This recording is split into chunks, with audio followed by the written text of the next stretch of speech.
Greetings. My name is RJ Adams, and I'm a writer.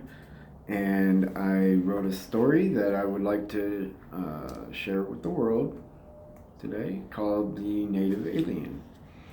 This is an original story that has never been published until now, which is the purpose of this video. I originally wanted to put all of my poems and stories into a book and publish them that way, but a video seems more appropriate these days. Plus, I get the chance to read my writings as they were meant to be read, or at least how I envisioned them as I was writing them. I have other stories that I hope to make videos of as well. I have editing to do on them yet when I have time and motivation. You are welcome to leave a comment below. I welcome any criticism, but I don't see it necessary to be rude or hateful, unless that's how you feel like you need to express yourself. Feel free, whatever. If you wish to contact me for any reason, my email should be below in the description. Thank you for listening, and I hope you enjoy my contribution to the world of literature. If you would like a copy of this, let me know, and I can get that out to you. Alright, and I don't know how long this will take, but we will see. And I hope you enjoy the story. It's called The Native Alien. How could this happen? I just don't understand. I don't understand how a world as beautiful and full of life as this one once was could become so empty and barren. The people who lived here should have taken the warnings more seriously. Scientists showed evidence, but many thought the information was fake. But it did happen, and it happened so completely. Now I am truly alone in this empty world. I think about all the lives that were lost, billions of lives. I try to find meaning in the senselessness, but it is hopeless. Why did this have to happen? I just don't understand why this was the fate of an entire world. I had the unfortunate circumstance of watching helplessly as everyone around me started dying. One by one, the people just collapsed, dying almost instantly. I still have images of children crying out to their parents as the children witnessed them collapsing, and then sharing the same fate themselves. There was little warning and very little that I could do but watch everyone dying all around me. I started to become uneasy as I realized that I was still standing when everyone around me was dead. I was spared from the fate shared by everyone else. I didn't know it at the time, but there was a reason for that. As I said, the warnings were not taken seriously, despite evidence. Scientists had detected a large group of objects heading for the planet and determined that they were not natural. This led to the conclusion among scientists that this must be a group of alien visitors coming to our world, which was called Rolana. It was exciting news at first, but when they presented the evidence to the world, it was dismissed as a hoax, and the news became just an entertaining notion. They refused to believe it until it was too late. It is easy to become skeptical about things when you rarely experience anything out of the ordinary. When they finally arrived, the ships were huge, covering the entire sky like giant floating cities. I remember feeling a great sense of fear, but also a little excited when I first saw them. At the same time, everyone around me was running around in panic, trying to run away. But where could I go? The ships were seen all over Rolana. They covered almost the entire sky worldwide. The ship stayed in position, unmoving, for almost exactly 1 week from the time they arrived, during which numerous attempts were made to establish some kind of contact with the visitors, but with no success. At first, scientists tried to contact the aliens peacefully through radio signals, but were unsuccessful at getting a response. This was seen by many people as uncivilized and concluded that the aliens must have ill intentions. The response, of course, was to start launching attacks onto the ships, which surprisingly also bore no response from the ships. They were shielded with some kind of energy field. The ships were taking no damage, therefore didn't perceive the people as a threat, and seemed to ignore the attacks. Then, on the 7th day after they arrived, the aliens finally made a move. It was the last thing everyone saw before collapsing to their deaths. Every ship around the world had opened up some kind of panels on their undersides, releasing some type of gaseous vapor into the atmosphere, where it quickly spread across the planet, killing everyone with no chance of escape. Everyone except me. The people of Rolana were smart but blind until it was too late. They had technology and science, but were using up the planet's resources. In fact, it was their own science that was used to kill them. You see, the gas that the aliens deployed across the planet was a creation of some of Rolana's scientists. It works by attacking the DNA of whatever the intended species is, and is harmless to any living creature who doesn't have the target DNA. The intention was to use it to eradicate diseases within the body without hurting the patient. But like it with any creation intended for good, it could be twisted into doing harm, which is why it wasn't known to many people in the world. The aliens found out about the gas and modified it. That's how these aliens take over a planet. They arrive, study the world for a time, and after they learn all that they think is useful, they use the world's own technology and science against them, making it look like an accident of the planet's own making. That way, they can claim the planet as their own without having to actually confront the native people. They don't want to make friends. They want to own everything without hassle, and everything that belongs to them is theirs forever, even their own people. I didn't understand at the time why I had survived the poisonous gas when no one else had. What made me so special?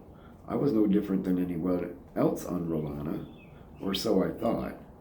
I was soon to find out why I was spared. The ships stopped emitting their gas into the atmosphere, and the panels it was coming from closed. Soon after, a larger door on the underside of one of the ships opened.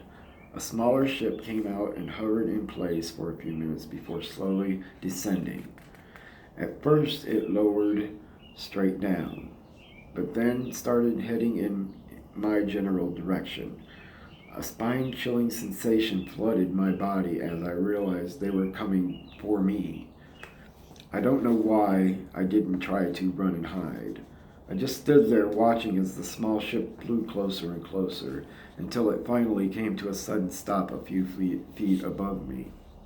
I was intrigued, but at the same time very fearful, as I had just witnessed these aliens senselessly murder an entire planet of people. Even if I had tried to run, where could I go to get away from a spaceship? The ship started to slowly descend once more, this time in my location. I quickly moved out of the way to give it a clear spot to land. It wasn't very large, about the size of a minivan in comparison. I just stood there watching, staring as it touched ground. Immediately, a door on the side of the vehicle lifted up to reveal a figure wearing what looked like a military-type uniform. He stepped out of the ship and walked towards me without stopping until it was a couple feet in front of me. till he was a couple feet in front of me. I didn't know what to think. I couldn't move. I felt numb, frozen to the spot.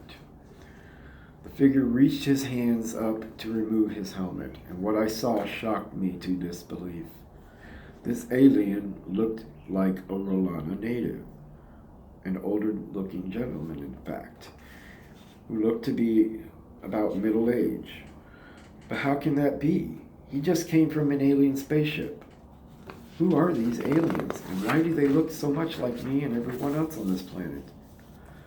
I was about to find out the answers to all of my questions, but I almost wish I hadn't.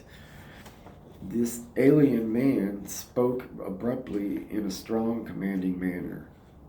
At first, I was surprised when he spoke in my language, but that didn't last long as I was listening to his words. He didn't give much of a greeting, just getting right to the point. He told me that he can answer any of my questions I have, but he doesn't want to stand on this planet any longer than he has to, so he gave me a choice. He told me I can either come with him willingly or forcefully, but either way, I was no longer staying on this planet. Some choice. I felt the impatience from his eyes staring at me, waiting for my immediate response. I had to think quickly, so I reluctantly decided to go with him willingly. I told the alien I was willing to cooperate. Without any acknowledgement, he turned and headed back to the small ship he landed in. I quickly followed behind him, stepping onto the ship. Inside the tiny vessel were 2 seats. The pilot's seat was located in front of the ship that fit into a crescent-shaped console, the other seat just behind the first. It seemed a little cramped, but it could fit 2 people comfortably. The alien told me to sit in the back seat, and I complied. He then sat in the pilot's seat and started pushing buttons, causing a bunch of lights to come to life. Suddenly, I felt the ship lift up and ascend for a few seconds, spinning at the same time to point us into the direction we were to go. The ship started moving forward, but there was very little sensation of movement, as if the ship wasn't moving at all. Neither the alien nor myself said anything during the short flight to his ship. After reaching the larger ship, we slowly ascended into the opening that this smaller ship came out of a few minutes ago. The opening quickly closed up as soon as we were safely inside, where we landed in some sort of hangar that housed many other smaller ships, like the one that brought me there. The alien pushed a few buttons, causing the small ship to shut down. He then spun his seat around, got up, opened the door, and stepped out. I lost sight of him. I tried to stand up from my own seat, but felt as if something was holding me down. In a few seconds, a second alien, who also looked human, stepped in, looked at me, and pushed a button on the front console. He told me I would be able to move now before stepping back off the ship himself. I tried once more and was successful getting up out of my seat. I started wondering if I was some sort of prisoner. As I stepped to the door to exit, I could see the inside of the ship where we were located. It looked like a typical hangar you would see on a spaceship. How it would look like on a spaceship would look like, I suppose.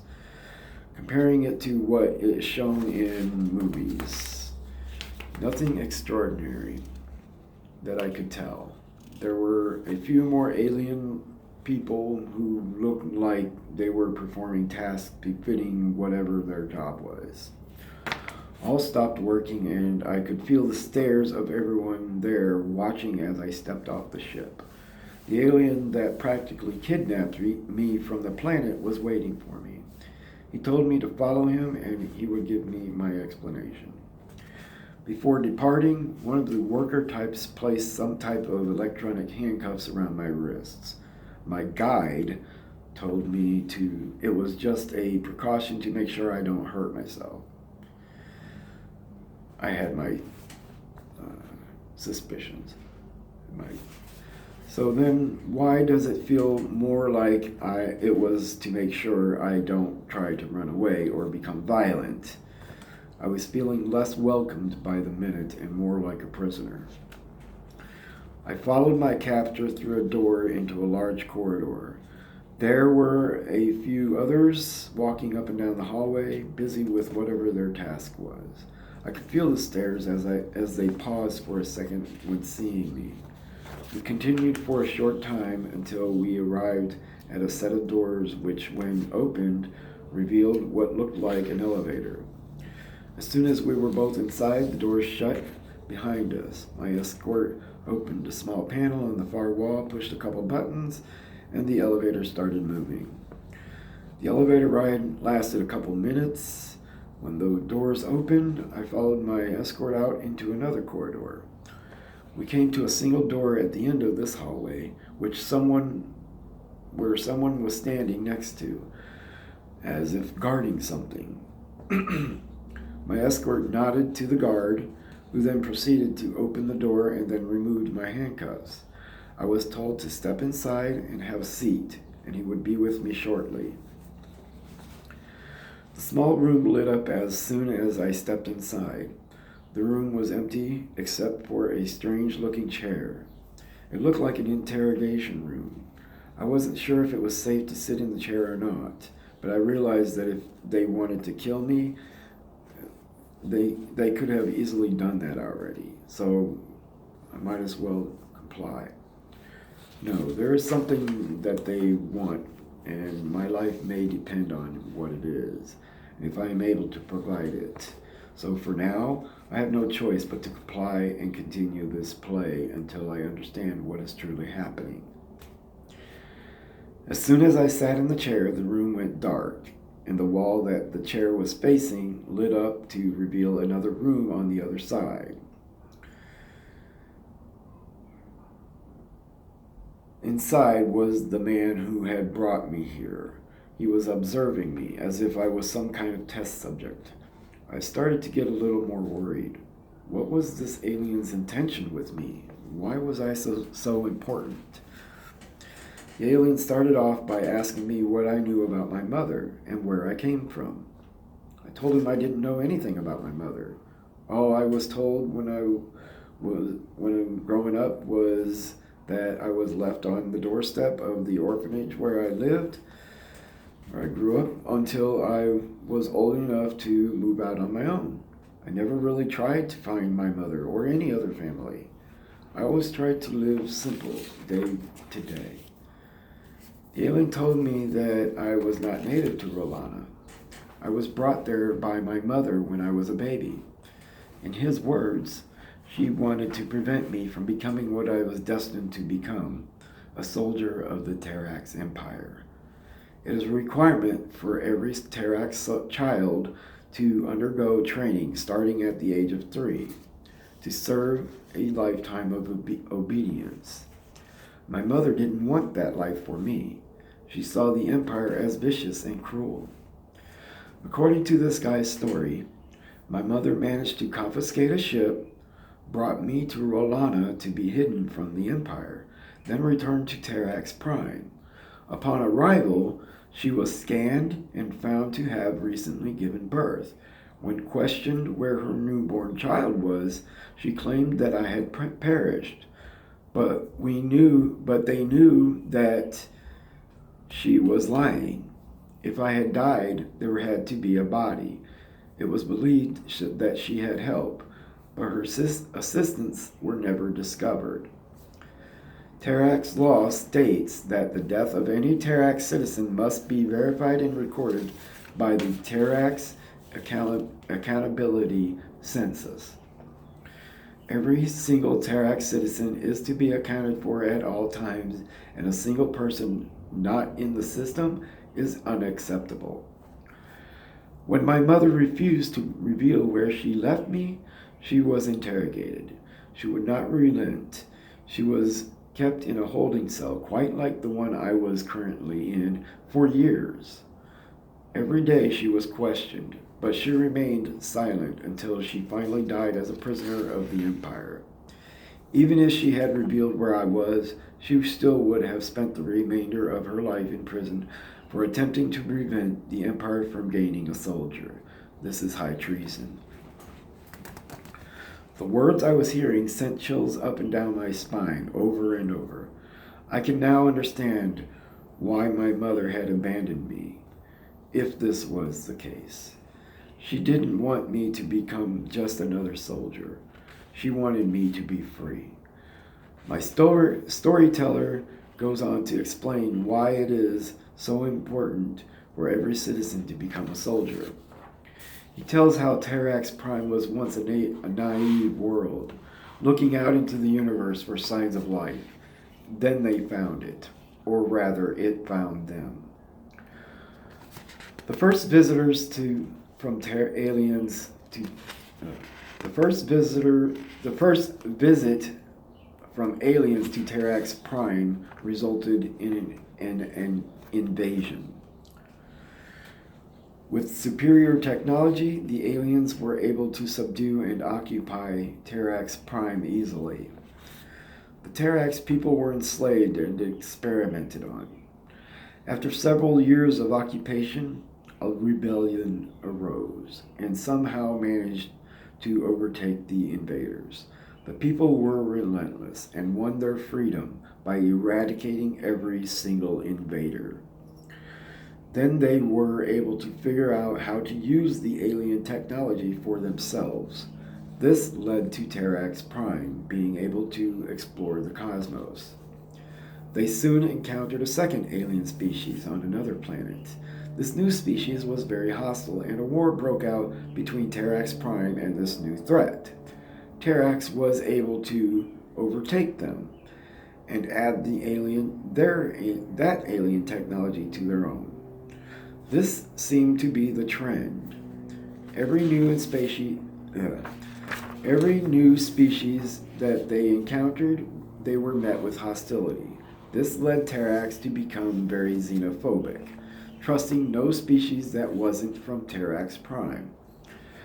Now when they find any planet with life, they make the initial gesture of striking first without compassion.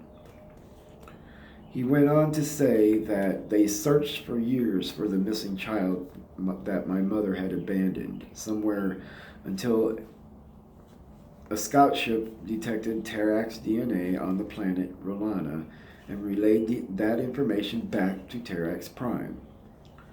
Finally, they found me and came for me. But was it necessary to murder an entire planet for just one person? It seemed so senseless. He seemed to finish telling his tale and paused for a minute. He then told me that I have a choice. I could either submit to training to become a soldier, which would be more aggressive than normal since I was a lot older than one usually starts training, or I can remain in my current cell indefinitely. Again, not very welcoming choices. I really didn't want to stay locked away in a tiny cell for the rest of my life, especially just for existing. I told him I would undergo training. He gave a nod, and the chair that I was sitting in spun around to face the wall on my right side. The wall lifted up to reveal a long corridor similar to the one from earlier. The chair started moving with me in it for what seemed about 5 minutes until I reached what looked like some sort of operating room. There were a few people dressed in medical-looking attire who seemed to be waiting for me. The chair entered the room and settled in the center. Still unable to move, I wasn't sure what was going to happen. I didn't know what they were ready for, but I had a feeling this wasn't going to be a pleasant experience. I wanted to cry, but I didn't think it would help my situation, and these people didn't seem like the compassionate type. One of the medical personnel picked up something from a nearby table that looked like a weird gun. He stepped behind me, sitting in the chair, and He stepped behind me behind the chair I was sitting in and lifted my head. I could feel the barrel of the gun against the back of my neck. There was a click, and I felt excruciating pain, like I had actually been shot. But I was alive, but I wasn't hurt. I was told the pain would subside, but I would feel sore for a few days. As soon as that was done, one of the medical personnel pushed a button on the chair I was sitting on, and I was able to move again. I had my freedom of movement back. I raised my hand to feel the back of my neck, but it felt normal. I was concerned about what they might have done to me, but I got the feeling that none of these people were going to answer any questions I had. They were just there to perform a task. Suddenly, the door opens, and the one who brought me here and interrogated me was standing there, seeming to be waiting impatiently. He told me to follow him, so once again I was to be escorted somewhere. On the way to my next destination, my guide finally introduced himself. His name was Admiral Stephen J. Cooper of the Terrax Empire. The accountability compliance disc that was inserted into my brain was to keep tabs on me so that the Empire knows where I am at all times, and any attempt to remove the disc would result in death. It would also ensure that I would comply with everything I was told. The Admiral gave me a demonstration by pressing a button on a remote control strapped to his side, which caused the disc in my brain to give me an electric shock. This sent me reeling to the floor in excruciating pain. He stopped walking and told me this was the lowest setting, but could be increased at any time should I decide to not comply. He told me to get on my feet and be quick to follow him before continuing his lead. He asked if I had any questions. I was curious about one thing. I was told about my mother, but what about my father? I never really thought about my father much.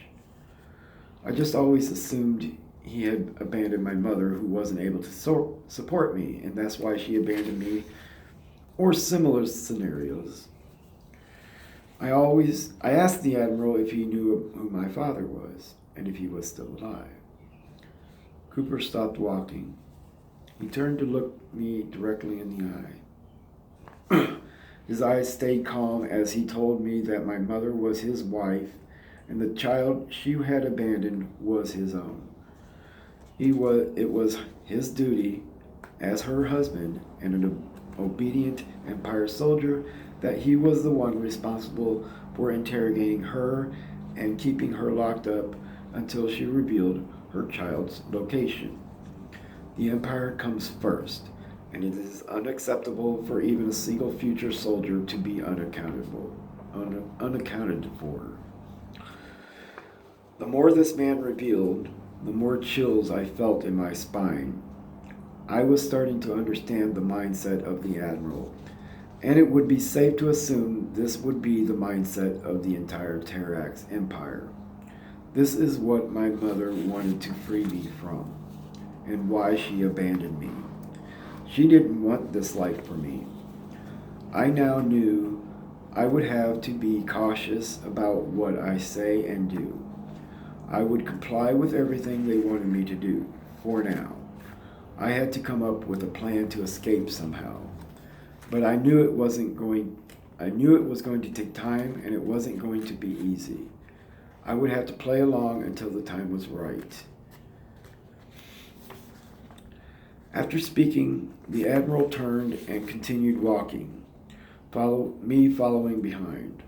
We shortly arrived at yet another door, which had two men standing on either side, as if guarding it.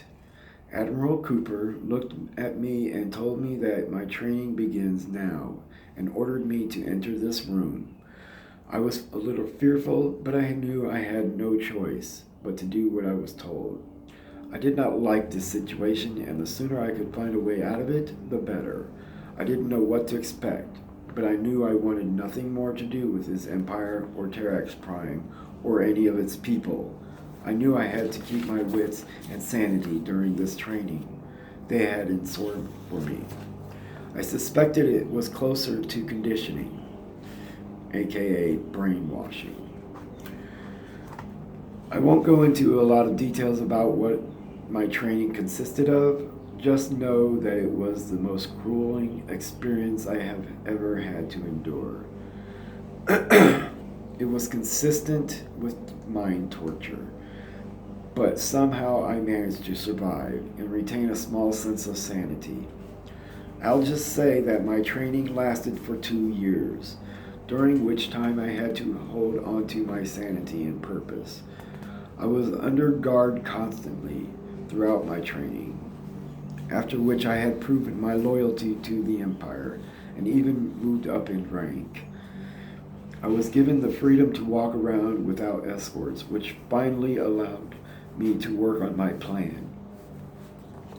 My thoughts of escape had turned into revenge. I no longer wanted to just run away. I wanted to make them pay for what they had done to me and Rolana and all the other worlds they had destroyed.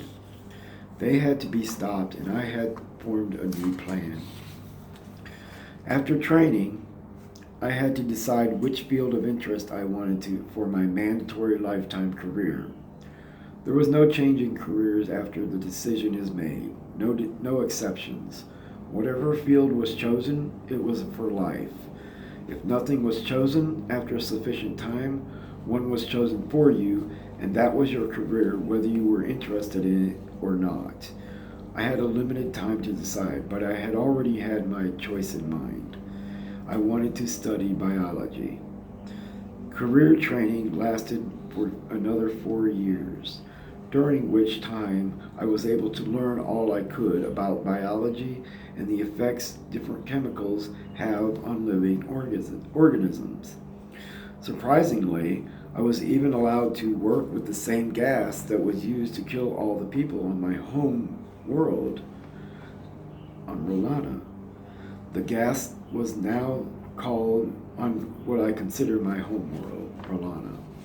The gas was now called PSA, which stands for Planetary Sanitizing Agent. I was able to secretly adapt the gas to my needs and produce enough of it to carry out, which I will explain. Yes, to my needs, which I will reveal shortly, and produce enough of it to carry out my plan. I also synthesized a second, very special chemical compound that I will reveal shortly. There was just one other thing I needed, and that was going to be near impossible, but I had to try. I had nothing left to lose. The Tarax Empire needed to be stopped at any cost, and it was up to me to stop them. I needed a ship. There was a possible way of obtaining one, but it would be very risky. I had made a connection with one of the other soldiers. By connection, I mean someone who might be willing to help me.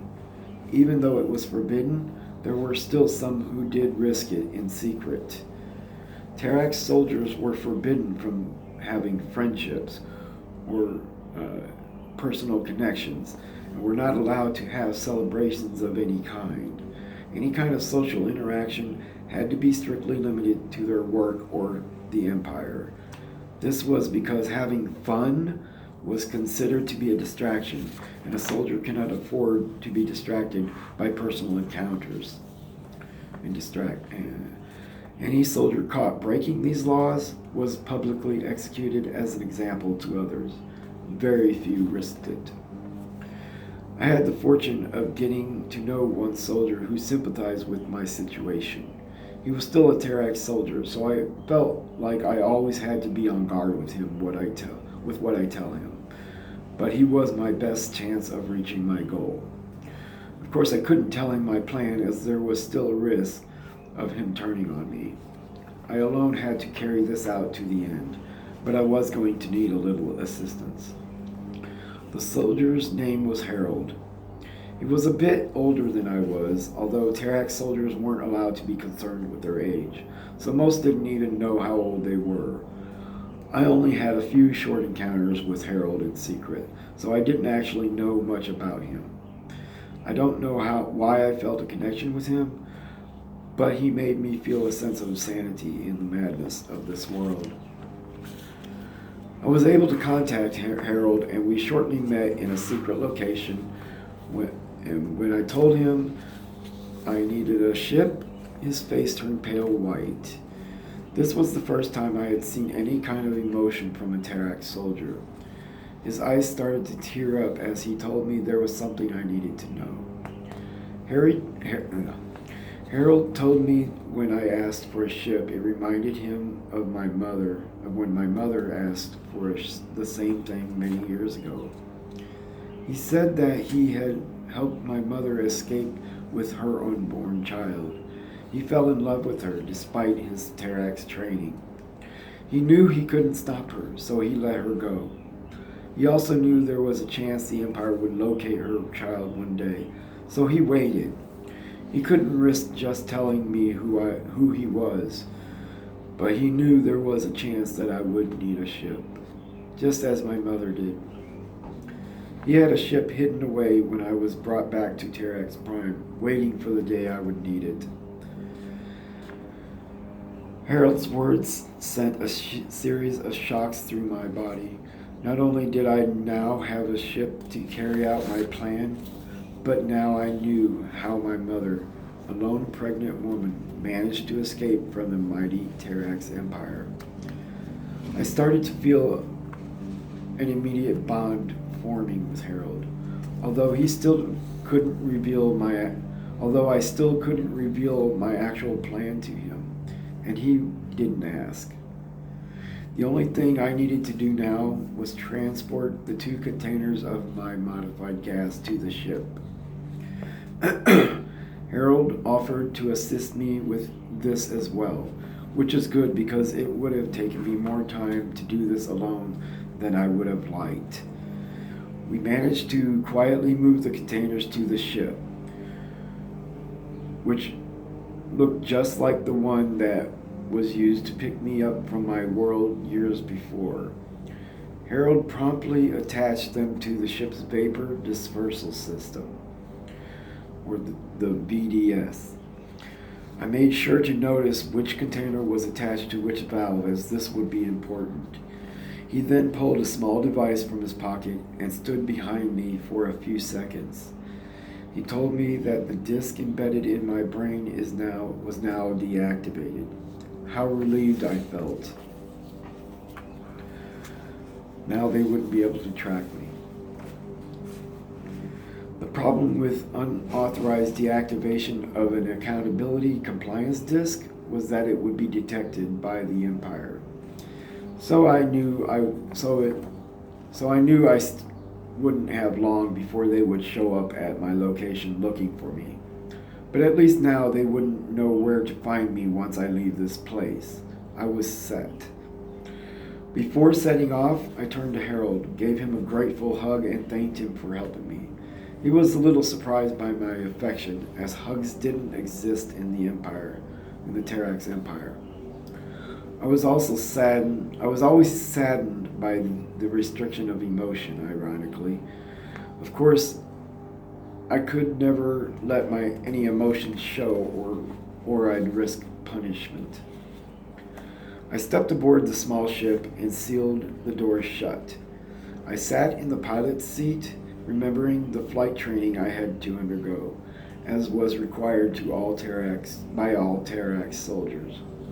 I started the ship and set coordinates for Rolana, the world I was taken from, the world that was murdered. I knew that my ship would be detected fairly quickly, and it would only be a short time before the Empire would send someone to investigate. So I had to be quick. I lifted the ship straight up. I could already see Empire ships closing in on my location. I ascended my ship to the optimal elevation and pressed the button to release the first container of gas into the atmosphere of Terax Prime. I had modified this gas to spread more quickly than it had originally been. so I knew it wouldn't take long before it would render Terrax Prime uninhabitable to the Terrax people. This was fitting justice. I couldn't stay here any longer as the Empire's ships were almost upon me. The gas continued to release as I flew through the atmosphere, spreading it out as much as possible before the container was emptied. After this first gas was released, I quickly ascended higher and higher to escape the planet's pull. With Empire ships in quick pursuit, they started opening fire without even trying to communicate. I knew this was it. I had to go now. I pushed the button to activate the ship's ion wave engine, or IWE, causing the ship to accelerate very fast, very quickly. The trip lasted for several hours before finally reaching Rolana. I was relieved to see my world again, despite it being lifeless now. But I didn't have time to reminisce. I had to finish my mission. I knew it was only a matter of time before the Terrax Empire would figure out that I returned to Rolana and would be coming for me. I wasted no time descending into the atmosphere of Rolana. I then promptly pressed the button to release the gas from the second container. I flew through the atmosphere to spread it as efficiently as I could. My task was complete.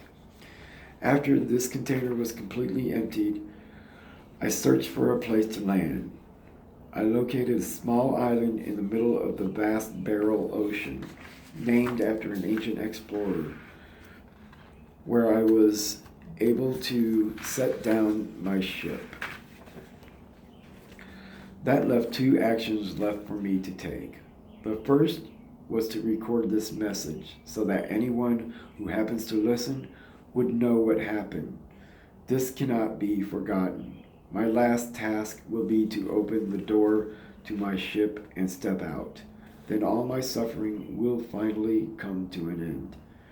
This is where I am now, ready to open the door and accept my fate.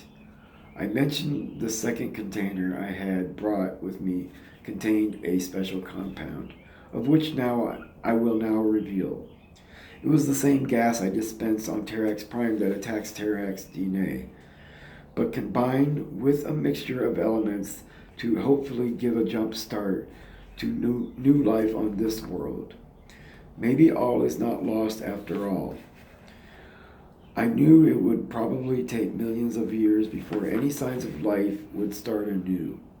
So I wouldn't be alive to see it, of course, but I could at least die knowing that Rolana may flourish again one day.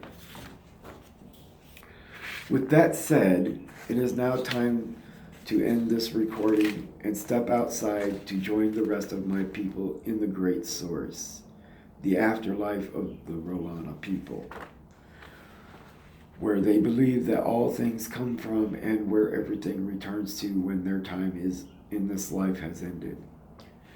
Before ending this message, I want to reveal a small piece of information that for some reason has stuck in my head ever since I heard it. It really isn't that important to me, but I felt it needed to be known. Terrax Prime used to have a different name before they became xenophobic. It was called Earth.